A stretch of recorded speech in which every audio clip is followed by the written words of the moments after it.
આપણા ગામના હરિભક્તો ખૂબ ભાગ્યશાળી છે કે ભગવાન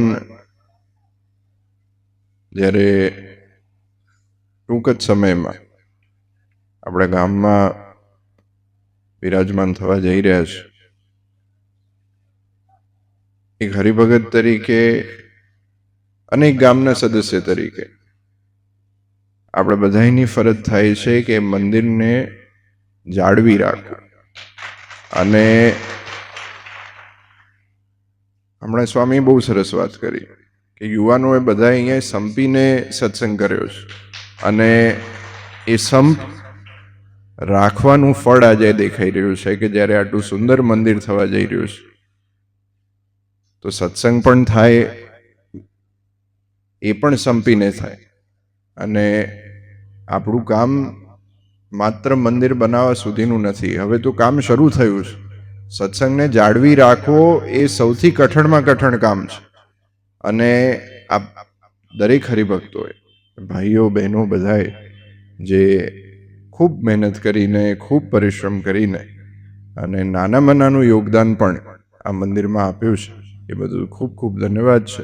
અને દરેક મંદિર નાનામાં નાના ગામમાં થાય કે શહેરમાં થાય કે વિદેશમાં થાય, મંદિર સાઈઝથી નથી મપાતું, ત્યાંના રહેતા હરિભક્તોની શ્રદ્ધાથી મપાય છે. અને અહીંયાના ગામ નાનું હોય, મંદિર નાનું હોય, પણ એ સાઈઝમાં છે. બીજી બધી રીતે આપણું ગામ અને આપણો સત્સંગ બહુ મોટો છે, બહુ વિશાળ છે.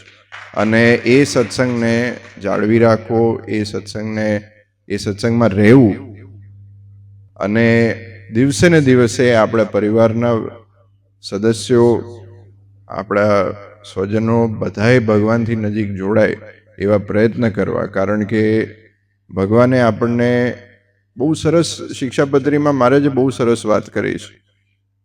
મહારાજે કહ્યું કે જે આ શિક્ષાપત્રીનું પાલન કરશે એ આ લોકમાં અને પરલોકમાં સુખીઓ થશે. અને બધું જ મહારાજે આપણને સ્પષ્ટ કરીને શિક્ષાપત્રીમાં આપ્યું છે. અને બહુ ઓછા સનાતન ધર્મ છે જે અને ધાર્મિક સંસ્થાઓ છે જે આ લોક અને પરલોક બેમાં કઈ રીતે સુખી થવું, અને ખાસ કરીને આ મનુષ્ય દેહ આપણને મળ્યો છે તો એને કઈ રીતે જીવવો, અને સંપ્રદાયની ને ધર્મની મર્યાદામાં રહીને કઈ રીતે આપણે આજના સમય સાથે સાથે કઈ રીતે આપણે આગળ વધી શકીએ, એ મહારાજે આપણને શીખવાડ્યું છે.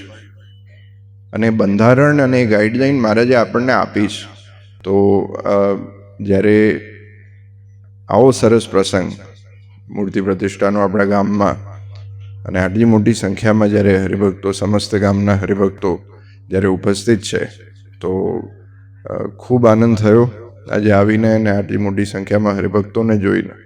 અને સાથે સાથે આ બધા જેમ જાણો છો, ટૂંક જ સમયમાં ઓફિશિયલ જાહેરાત તો આપણે કરી દીધી હતી ઉત્તરાયણના દિવસે, ધનુર્માસ ધૂનની પૂર્ણાહુતિ વખતે, કે શિક્ષાપત્રીના 200 વર્ષનો ઉત્સવ આપણે આવતા વસંત પંચમીથી જઈને 26મી જાન્યુઆરી સુધી 5 દિવસનો 22થી 26 જાન્યુઆરી સુધી ધૂમધામથી અમદાવાદમાં ઉજવવાનો છે.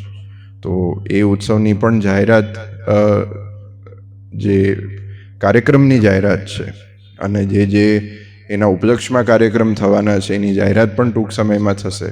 તો એ ઉત્સવમાં પણ આ ખાસ અત્યારથી 1 વર્ષનો સમય છે, તો અત્યારથી જે ઉત્સવની નોંધ આ બધાએ રાખવી અને એ ઉત્સવમાં જે નાની મોટી સેવા, ધનથી નહીં પણ જે ધાર્મિક પ્રવૃત્તિ અને જે સામાજિક પ્રવૃત્તિ એ ઉત્સવમાં ના ઉપલક્ષમાં જે કરવામાં આવે એમાં જરૂરથી આપ બધાએ સાથ સહકાર આપો.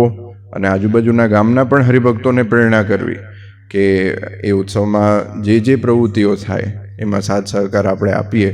અને ઘણી બધી પ્રવૃત્તિ એવી પણ આપણે કરવાની છે કે જેમાં કોઈ પણ ધાર્મિક સંસ્થાએ અત્યાર સુધી ના કરી હોય એવી સમાજ કલ્યાણની પ્રવૃત્તિઓ જ્યારે આ ઉત્સવના ઉપલક્ષમાં થવાની છે તો જરૂરથી એની જે જાહેરાત થાય એની ખાસ આ બધાએ નોંધ રાખજો.